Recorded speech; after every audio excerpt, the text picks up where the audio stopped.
Para sa bawat Pilipino, alam ko na buo ang galit ninyo sa akin ngayon. Nauunawaan ko rin kung bakit, lalo na at malaki ang halagang nakataya. Pero bago kayo humusga, hayaan ninyong ipaliwanag ko ang buong katotohanan. Matagal akong hindi nagsalita dahil may direktang utos sa akin. Huwag nang bumalik ng Pilipinas at manahimik na lamang.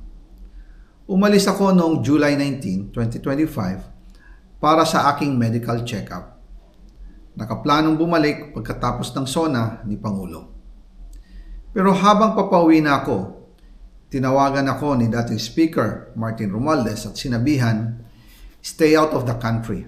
You will be well taken care of as instructed by the President." Noon naniniwala pa ako sa kanila, kaya't hindi ako bumalik. Tumikom ang aking bibig, sumunod ako, pero ang hindi ko alam, ang ibig pala nilang sabihin sa aalagaan ka namin ay gagamitin ako bilang panakipbutas sa kanilang kampanya laban sa korupsyon. Ginawa nila akong poster boy ng kanilang sariling kasinungalingan. Ngayon, hindi na ako mananahimik, ilalabas ko ang lahat ng katotohanan. May resibo, may ebidensya, at may pangalan. Nagsimula ito nung tumawag si Sekmina Pangandaman sa akin nung nagumpisa ang BICAM process last year, 2024. Ang sabi niya, katatapos lang ng meeting nila ni Pangulo at may instructions na mag-insert o magpasok ng 100 billion worth of projects sa BICAM.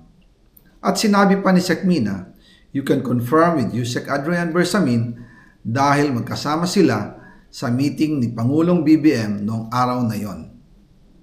Tinawagan ko po agad si Yusek Adrian Bersamin at tinanong ko kung may instruction nga ba ang Pangulo na magpasok ng 100 billion during their meeting. Ang sabi niya ay totoo nga po. Right after our conversation, tinawagan ko po si dating Speaker Martin Romualdez at nireport ko ang instructions ng Presidente to insert the 100 billion projects. At sinabi niya sa akin, what the President wants, he gets. After ng ilang araw, nag-set po ng meeting si Sekmina Pangandaman at Yusek Adrian Bersamin sa amin ni dating Speaker Martin Romualdez sa Aguado Building in front of Gate 4 ng Malacanang at nandun din po si Yusek Jojo Cadiz. During the meeting, binigay po ni Yusek Adrian Bersamin ang listahan na worth 100 billion. Tinanong ko po si Yusek Adrian kung saan galing ang listahan. Ang sagot niya, galing kay PBBM mismo at binigay niya ito mula sa brown leather bag.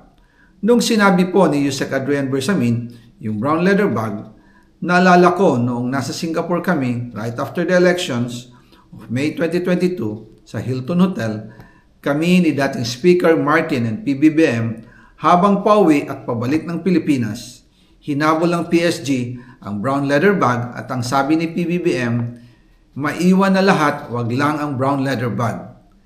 Kaya naniwala ako na utos talaga ito ng Pangulo. Pagkatapos ng ilang araw, I informed sina dating Speaker Martin Romualdez, Sekmina Pangandaman, Yusek Adrian Bersamin, and Yusek Jojo Cadiz na kung pwede 50 billion lang ang ipasok sa program funds dahil so sobra ang DPWH funds versus sa DepEd. In practice, hindi pwede na mas malaki ang budget ng DPWH kaysa edukasyon. And yung balance na 50 billion, ilagay na lang sa unprogrammed funds for the 2025 budget. Dahil Office of the President din ang nagre-release ng lahat ng unprogrammed funds. Pagkatapos ng isang araw, tinawagan ako ni Sekmina at sinabi ang mensahe ng Pangulo, ipasok ninyo yan dahil pinangako na sa akin ni Speaker Martin yan at hindi na pwedeng baguhin. Kumbaga, ang utos ng hari hindi pwedeng mabali. Again, I informed the Speaker and asked clearance about the instructions ng Pangulo. At ang sabi niya, wala tayong magagawa. Kaya po nagtataka ako kung bakit sinasabi ni Pangulo na hindi niya makilala ang budget. Samantalang lahat na binawas at dinagdag sa mga ahensya ng gobyerno ay humihingi ng approval sa kanya si Sekmina Pangandaman.